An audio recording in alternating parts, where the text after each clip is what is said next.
Hey, what's up guys, aarava here, and welcome back to another episode of my F1 22 My Team career mode. This is episode number 35 today for the Singapore Grand Prix in Season 2. If you guys did miss the previous one at the Italian Grand Prix last week, then be sure to go check that one out before you see this one. Of course, we've had a couple of days break from this series with the release of F1 Manager 22, but we're back with another episode. Don't worry, we've not forgotten about this series, but very much like when this game came out and previous Cody's games have come out, I've always, concentrated on the new game, the new release, and just like that, we've given the same attention and love to F1 Manager 22, which has been a real nice breath of fresh air compared to this game. But we are back because we have got an exciting Season 2 to wrap up, because there is a fight brewing between myself, Max Verstappen, and Lewis Hamilton. It is all rather close between us three. I would have liked to have said Albon was in there in P4, but you can see there has been a bit of a gulf, in the point standings. He's had 2 non-points finishes in the last 3 episodes, so he's kind of fallen out a little bit, but he's still probably got a place to play in this season, because he's still going to be pretty quick. He's going to be up there, and he may be a spanner in the works for all 3 of us as championship title contenders. But going into this episode, we have a big driver retirement announcement. Daniel Ricciardo is going to be retiring from the sport soon. Quite weird and funny timing this is from the game to announce this at the same time where Daniel Ricciardo in real life we know is leaving McLaren and maybe, I don't know, taking a sabbatical for next year in Formula 1, or maybe trying to find any team that could maybe want him and take him. But in this game, in this alternate F1 universe of ours on F1 22, Daniel Ricciardo is going to be no more on the F1 grid. He is retiring from Formula 1, and that leaves a very competitive seat at McLaren available, because of course McLaren have been improving quite a fair amount in this career mode series as of late. They're arguably right up there with now Mercedes, Red Bull, and ourselves, because they've been fighting for podiums, fighting in the top 5 positions. So that's going to be a pretty quick seat that McLaren need to try and fill alongside Lando Norris. So McLaren, I'm going to actually tip them to be one of the dark horses, a big force in Season 3 potentially. And speaking of improving then their car and R&D, we're going to go ahead and purchase finally now 2 major new upgrades on the downforce, rear and the front, to balance out both sides of the car. But it's been a long time, because we've had to wait, I think, 2-3 episodes to save up enough R&D to get these 2 upgrades at the same time, because they are quite costly. Now the upgrades we're going for are major or ultimate upgrades, so they are quite hefty, so we're having to wait quite a few episodes or quite a few races to actually get these upgrades on the car. We also have some dilemmas with the activity timeline. We're going to go ahead and spend some money for some experience for our team at Albon, and then we are dealt with another retirement announcement. 2 big names retiring out of Formula 1 in one episode, it is announced, because this one a little bit less surprising, and Sebastian Vettel retiring from Formula 1. It is kind of, we've had it in our career mode saves. I think the last 2 games in Season 2, for whatever reason, my Sebastian Vettel has been coded to retire in Season 2. And it's a shame, because once again, on F1 2021, I tried to sign Seb, we couldn't, and then he retired. And then again, we tried to sign Seb for this season, we couldn't, because we couldn't afford him, and now we're not going to get that chance. I saw, quite a fair amount of you were still maybe wanting me to try and go for Sebastian Vettel in Season 3 or just in a future season, but no, we're not going to get that chance. He is retired and will no longer be eligible to be signed by us or anyone. So 2 seats available up for grabs at McLaren and Aston Martin. And as we go into the race weekend and take a look at the updated R&D graph, wow, oh wow, was it great timing for us to purchase those 2 major upgrades, because if we hadn't, we probably would have been left in the dust by Red Bull and even Mercedes there, because look at that, Red Bull improve at a bit of a quicker rate than us, but we just narrowly are able to stay as the fastest team on paper. But Red Bull are pretty much right there. That looks like at least 1 ultimate upgrade maybe for Red Bull, or 2 majors and 1 minor, because our upgrades were only 2 majors, and you can see Red Bull have kind of closed up with a tighter, more upward angle of their improvement. But the whole grid improves. Mercedes, McLaren, Ferrari, and then the next bottom half of the table, all of them in unison upgrading at the same time. And with no R&D regulation change, finish in sight, it would seem, into Season 3. This grid is going to be absolutely bonkers in Season 3. Like, we're going to be all so jam-packed together, and all of us will be converging probably to a nearly maxed out car by the time we get into halfway through of Season 3, I reckon. So, yeah, very interesting times ahead in the series for next season, but for this season,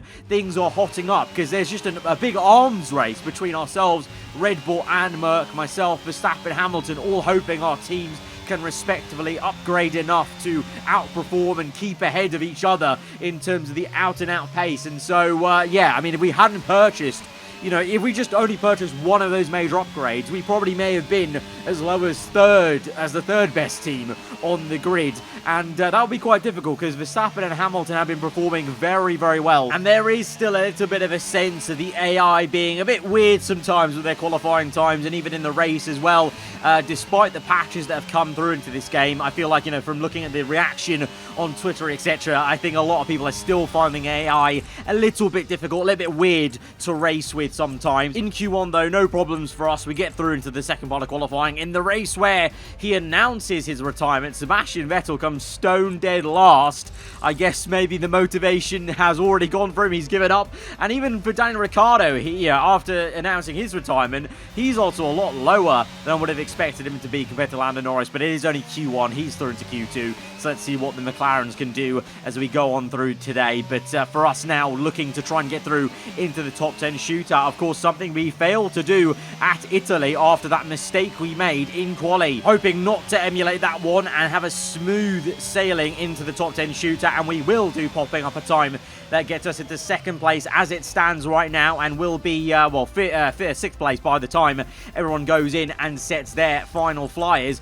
Myself and Albon through, the two Red Bulls through, and the two Mercs, and the Ferraris as well, and both McLarens. The Williams pretty high up, actually, to be fair. Latifi and Magnussen, P12 and 13. Not too shabby for the Williams crew, but, you know, Ferrari, you know, we've seen, you know, even despite the rotten luck they've had in the races, consistently now we're seeing on Saturday, they have kind of started to bounce back a little bit and are rebuilding that team, rebuilding their car. Both drivers finally getting quicker, maybe Piastri and Leclerc, to get the Scuderia back into the top 10. You can see what I mean by the two McLarens looking strong. They're both featuring. For us, it's a strong start for the top 10 shootout, going P1 there, ahead of Norris and Hamilton, but then subsequent laps from the likes of Albon and Verstappen get them up the order. Verstappen up into P3, it would seem there. I believe, as it stands, Albon, my teammate, is the one on provisional pole, so showing the car has pace. But for our second flying lap, it's not that great. Red first sector,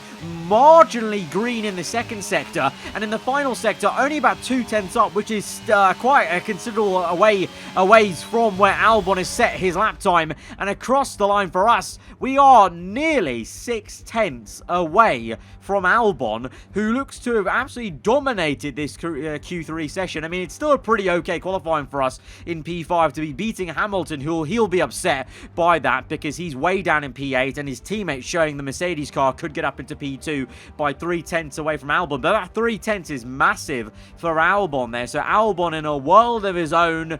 Could I have matched him? I don't know. I don't feel like I made too many mistakes on that second fly. It wasn't amazing. I definitely feel like I could have done it a little bit better, but to gain 6/10, I don't know. So Albon maybe heard my remarks about him not being in the championship fight, and he's looking for blood, and he's looking to prove himself in this Singapore Grand Prix. We'll be very close to Verstappen, though, and we've beaten Hamilton on the grid. So there's some good positives to take away in this championship fight versus those two. So let's go to the race, and potentially I've seen there is maybe some rain on the way at the end of that one on Sunday, so it could be a very interesting Grand Prix coming up. Here we go then, it's Formula One in Marina Bay once again, and welcome to all of you at home who join us today for this fascinating race around the baking hot but beautiful streets of Singapore. It's a 3.1 mile lap here at the Marina Bay Street Circuit with 47% taken at full throttle. It's hot, humid and bumpy around the 13 lefts and 10 rights of mostly slow corners, but we should see speeds of up to 200 miles per hour along the Raffles Boulevard.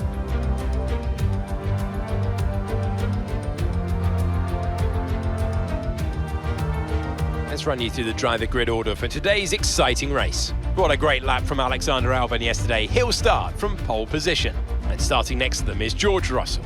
As we continue through the rest of the grid today, we have Leclerc, the owner-driver, Sergio Perez and Norris, Ricciardo, Ocon, Latifi and Kevin Magnussen, Joe, Verstappen, Mick Schumacher and Hamilton, Drugovich, Bottas, Oscar Piastri, they've taken a grid penalty, and Yuki Tsunoda, Sainz, Stroll, Gasly, they'll be starting further back after an earlier grid penalty, and Sebastian Vettel starts from the back of the grid.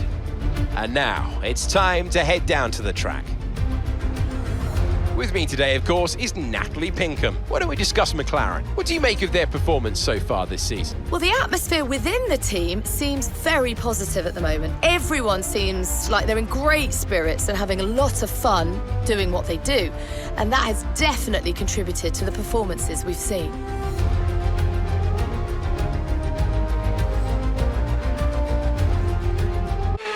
So very interesting starting grid. Albon still on pole position, Russell second, but we are on the second row now alongside the Ferrari of Leclerc, who I didn't actually note, Leclerc did very well actually in that Q3 to be so high, showing the improvement of Ferrari over one lap at least. The race is something else to remark on, but you'll note the absence of Verstappen up here ahead of us, and even Hamilton has been pushed down the grid. Both Hamilton and Verstappen have grid penalties, so this is a big chance for us to gain a decent haul of points over them, and it could be a really big dent and knock to Verstappen and Hamilton's championship chances today, because our car is quick. Albon's shown that being on pole position, but now we are here on the second row. I can see Albon up the road, so we have a very good chance today of doing some great work in the Drivers' Championship, and as a team, as a unit, an even better one maybe in the Constructors, with Perez being the only lone Red Bull here up in P5 and Russell in P2 in the Merc. And so with that, we go to 5 red lights for this Singapore Grand Prix, which could end up being quite an important one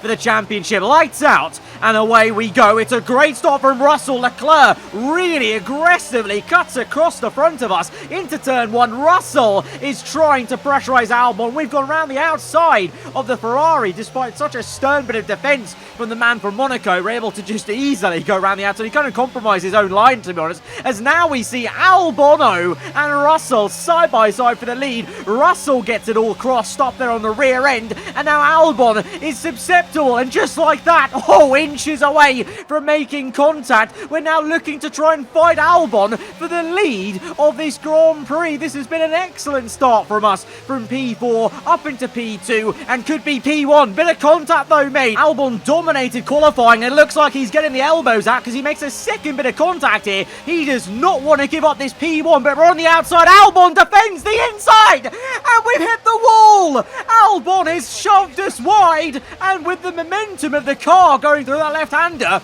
we could not slow it down. I slammed on the brakes, and both just locked up instantly and saw us go straight into the wall. We're actually bloody lucky to still be in this race. That could have easily been a DNF straight away on lap 1, and the signs were there a little bit of, that contact was going to be made, because already leading up to that main contact, that third one, we had already made contact with Albon twice. He was not looking to give up P1 at all. Bit of contact on the entry of that left hand on the run up to that straight. Then a large elbow out from him as we exited that left-hander, and then down that straight into the complex where the Singapore sling used to be. We're on the outside, so close to the wall. Albon kind of overcooked it a bit, I feel, on the inside, and kind of got crossed up, and in doing so, left me no room to work with to keep the car within the white lines.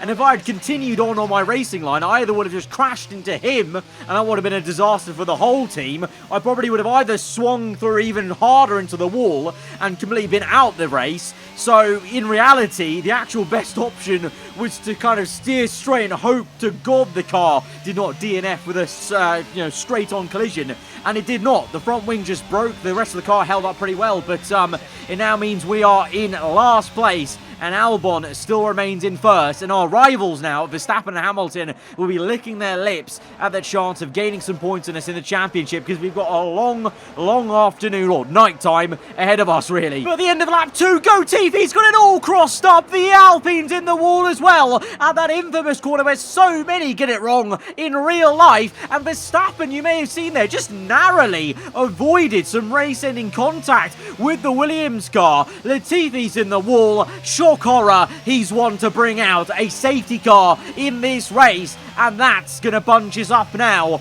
on lap 3 behind Sergio Perez, who has come in under the safety car for a free pit stop, going a bit more aggressive potentially compared to his teammate going longer. I mean, Verstappen just narrowly missed some race-ending contact, like I said, so he'll be hoping, he'll be breathing a sigh of relief and hoping he can stay in this race. But already the attrition rate has been high here at Singapore. Something's in the water. Something's telling me this is going to be a chaotic one. And we've also hopefully got some overtaking action to come up, because we're on a brand new set of soft tyres as we have a look at Perez already at turn 1. He's being held up quite a fair amount by Stroll and slower cars ahead. That kind of concertina effect really hurting the Mexican as we go round the outside, then down the inside of Lance Stroll. You're seeing the pace difference. I mean, these softs, they're new soft tyres, because I saved one set of softs from qualifying, and they're the softs I've put on. So brand spanking new set of soft tyres versus all these guys on old mediums or old softs in the case of Carlos Sainz potentially there in the Haas. But we died down the inside of Piastri at the hairpin, and we're making it look easy because these tyres have so much more grip than everyone out there ahead of us. So the safety car's bunched us up and has given us a lifeline back into this race, because hopefully I am overtaking a lot of cars here, but I'm hopefully not taking too much out of the tyres, and we can go long enough where we can maybe just pit onto a set of hards and go to the end. And that's effectively the strategy that my rivals, Hamilton, Verstappen, everyone ahead of us is going to be doing on their medium tyres. So effectively, if you think about it, we've negated our pit stop. It's just the fact that we're now down in P13 rather than fighting for the lead as we were pre that crash with Albon, as we are trying to get past Valtteri Bottas, but he's actually proving the most difficult customer to get past, the man that we have adored so much in our F1 Manager series of being so well in the Alfa Romeo. It's going to take us a lap and a bit to actually overtake the Flying Finn on the inside of turn 1 on lap 7, and now we look at our old teammate Felipe Drogovic in the other Alfa Romeo, and then suddenly, all of a sudden, we're actually not too bad in this race, because Lewis Hamilton is the next car up in P10. You've then got a Haas in between him, and then it's Verstappen. So both our championship rivals are in the pack ahead of us. As soon as we get past Drogovic, they're going to be there. We can probably see them, Verstappen, just about at the end of the straights we're going through. So it's not all too bad. We may have lost the fight, and we may be out of the fight for the win of this race with Albon, with Russell, Leclerc up there, but we're still very much in this race with our two championship rivals. So you'll notice here now, laps 7 to 11, 4 laps later, no progress made. We're still behind Hamilton despite dropping Schumacher by 4 seconds. I can't make any headroads on Hamilton, and now we narrowly keep the car out the bloody wall on the right hand side there. How close was that to the wall on the right? And that's going to be our key, our note to box in this lap, because the soft tyres now are unfortunately wearing out. We've overused them now. Lap 11, you know, since we pit in lap 2, I mean, it makes sense. These softs are so quick to degrade around Singapore. 9 laps seems about right around Singapore for a soft tyre, even a new soft tyre. Remember also on, you know, race starting heavy fuel as well. So it went pretty damn well, that soft tyre stint, up until then we actually got a chance to catch Hamilton, because at that point basically I'd used all my tyre to get to that point, and you saw it there. I mean, the oversteer was ridiculous, to the point where I almost maybe nearly decked it into the wall in the last sector. So now I thought it's time to come in for the hard tyres. We'll go to the end on this set of tyres, unless there is rain on the way, because there is some forecast for some rain at the end of this race. But it was a good decision to pit onto those hards when we decided to, because we've warmed up these tyres, and Hamilton exits the pits on the completely stone cold hards that he's put on, and we're able to overtake him. So just like in real life, the undercut on the hard compound working dividends for us. You know, 4 laps of heating up those tyres, getting in the groove of these very disgusting hards,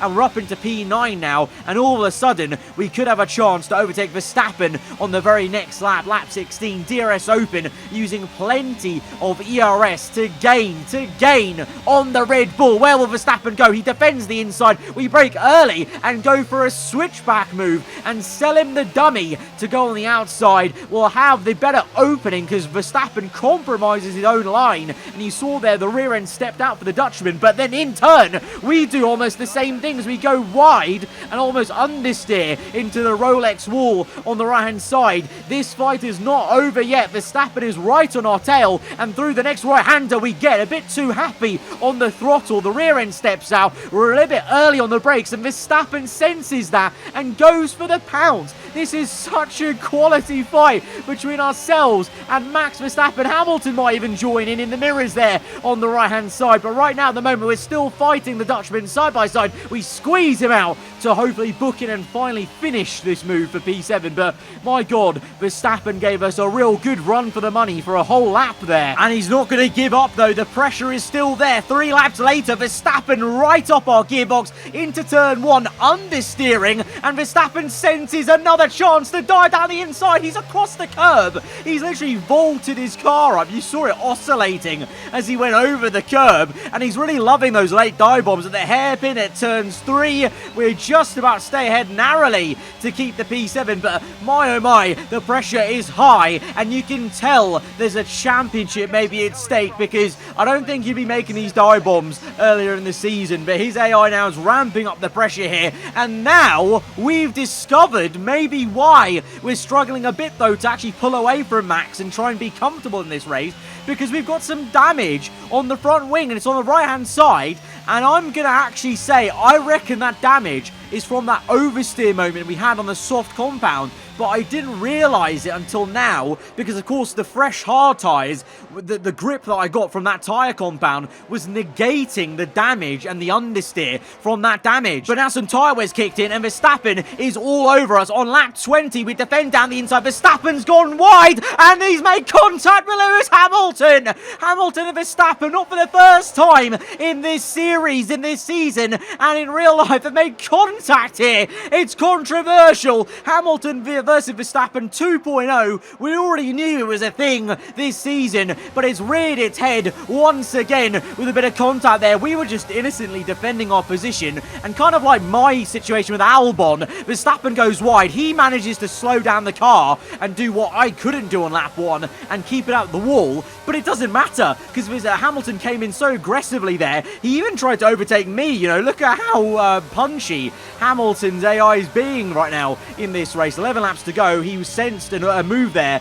for P7, but yeah, Hamilton came in so quickly that he just, you know, slammed into Verstappen and broke his front wing, so Max has had to pit. So all of a sudden, it's now all in Hamilton and Mai's court to gain some considerable points on the Red Bull car. And meanwhile, on the other side of the Red Bull family spectrum, Albon dominating this one, 10.7 seconds ahead of Leclerc.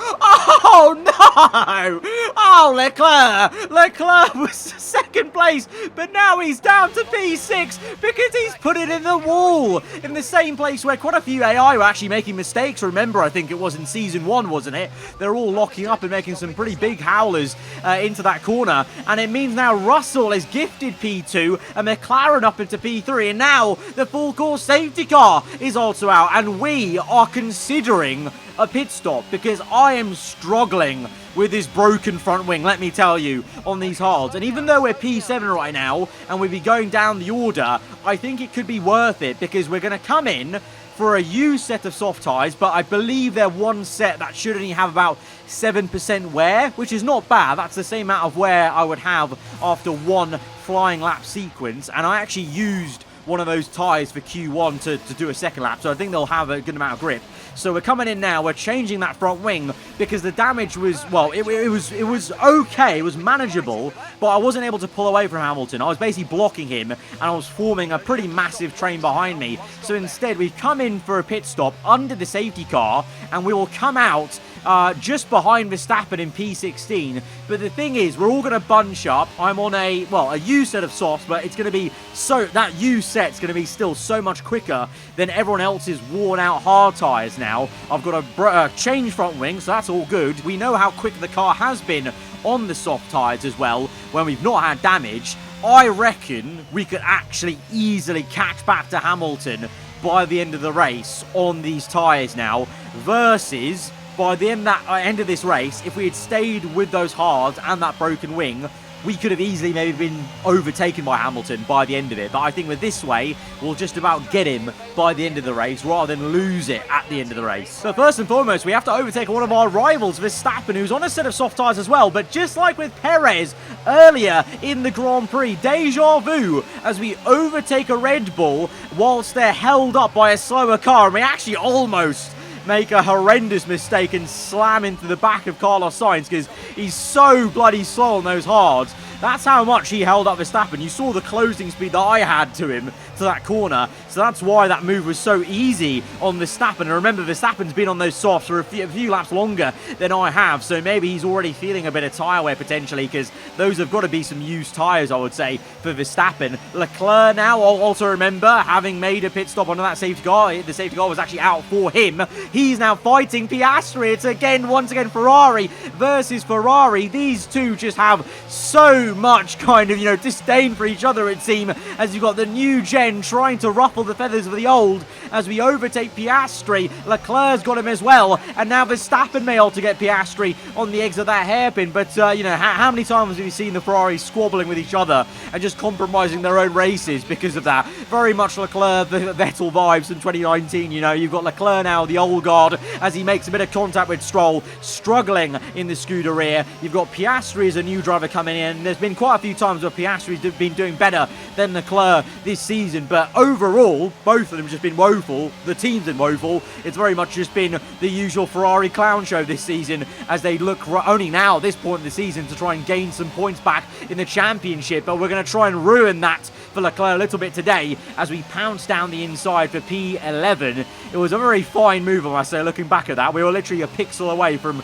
making contact with him on the left-hand side. So we're very much living dangerously today at Singapore. It's been a very aggressive kind of race, because we're putting it all on the table, all on the line, because we've only got a couple of races to go after this one, so every point is going to count. And with that, as I say that, we get into P10, the first points-paying positions, as we overtake Felipe Drogovic for the second time in this race. And now trying to get Guan Yu Zhou, but he's being a very, very good mobile chicane, I would say, in Sector 3. Big snap of oversteer for him, and we're going to be able to overtake him before the final corner. But that just proves my theory. Like, look how slow Guan Yu Zhou was there in the last sector. That's how slow I am hoping the likes of Hamilton may be at the end of this race, and how much quicker we'll be on the soft compound. And we're going to book in the fast lap of the Grand Prix to kind of stamp in this theory even further. So as we go on through these laps, I'm getting more and more confident in this strategy of going onto the softs and risking it with that extra pit stop. But now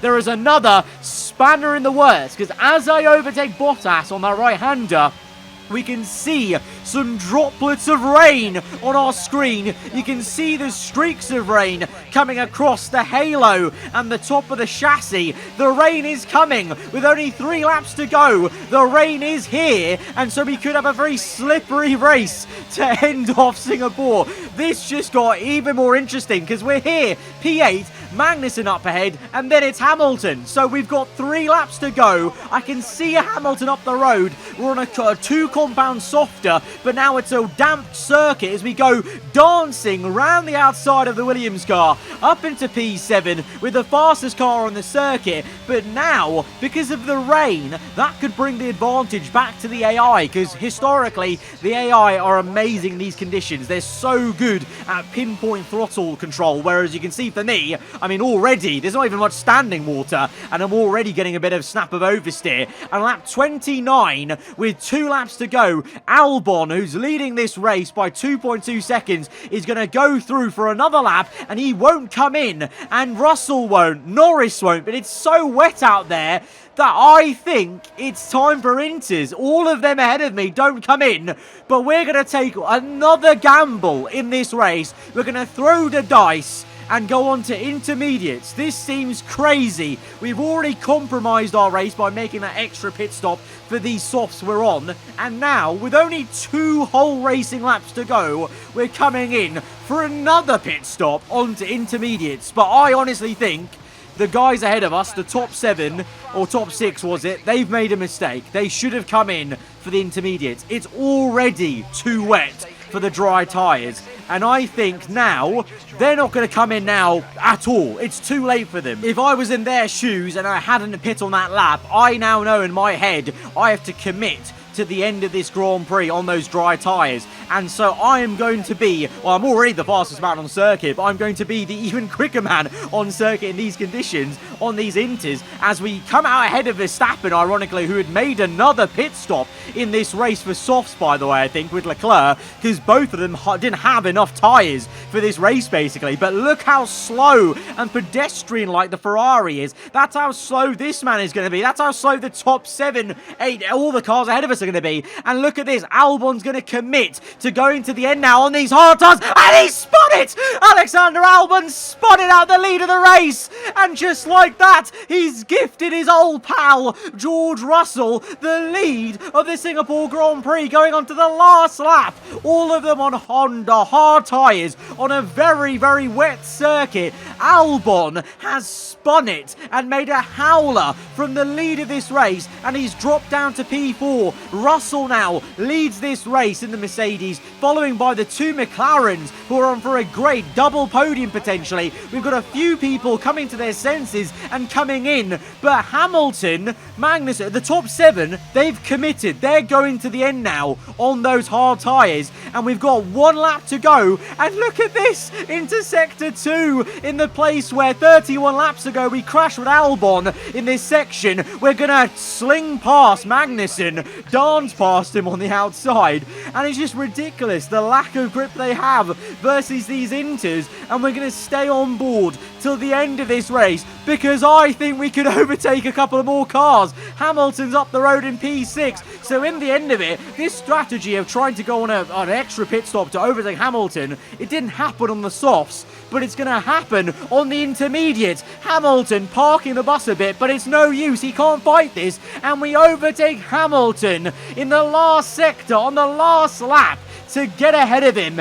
and we're going to beat both our championship rivals Verstappen and Hamilton, and get Esteban Ocon for P5. And if there was half a lap left, we could have got a podium here. We won't be able to, but through the final corner, we'll pull up through and finish alongside Albon, and he will be kicking himself in the cockpit. He not only lost the race win, he now had the embarrassment of literally crossing the line with me for P4 there. There was one more corner on this circuit. Just one more, we would have got him and got P4. Have won it, and what a great race it was. Natalie Pinkham, how do you think they were able to set themselves apart today? Taking care of the car was absolutely vital today. It's been obvious all weekend that the pace was there, but look at the attrition rate we've had. They would have been very concerned about any minor anomaly towards the latter stages of the Grand Prix.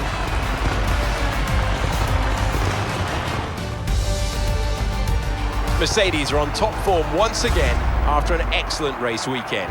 It's great to see them up on that podium once again. Quite an incredible end to the Singapore Grand Prix. George Russell, out of nowhere, onto the last lap of the Grand Prix, wins this one, and it makes it a double McLaren podium with Albon spinning almost into the pit lane, or into that infamous pit entry wall that I've crashed in before at F1 2021. He almost did it, you know. He lost the lead going on to the last lap. That is gutting. He literally dominated that entire race. Quali and the whole race. He had it under control until the last lap. That That may be a psychological nail in the coffin for him for this season, potentially, I think. Albon, he was already struggling a little bit in the last, 2 races out of 3, and this may just do it for him in terms of, he's very much definitely out of the championship right now, I think, because if with a win, he may have clawed his way back in, but P4, ourselves in P5, Hamilton P7, he's not gained enough points, really. Verstappen's the biggest loser out of all of this in terms of the championship fight, and we're a big winner. Somehow, having made 2 extra pit stops at the end of the race, and remember, an extra pit stop at the start of the race, so 3 extra pit stops, really, in that whole race, I managed to beat both of them and gain further points to the Drivers' Championship. Our gap is now 11 to Hamilton, and our gap is now 11 to Hamilton and 15 to Verstappen. That, I said at the start of the race, that may be a defining race for the championship. I agree now with myself at the end of this one. That was an insanely entertaining and very important drive from ourselves. A really good one to get back ahead and beat both those drivers, having made that near race-ending contact with Albon and that incident and that bit of civil war on lap 1. That could be the drive of the season to seal us the championship maybe by the end of this one at Abu Dhabi. Guys, if you have enjoyed that one, hit the like button. Let me know what you thought in the comments below. Do you agree with me on that statement? And if you are new around here, then do get subscribed for weekly Formula 1 content. I'll see you guys next time. Goodbye.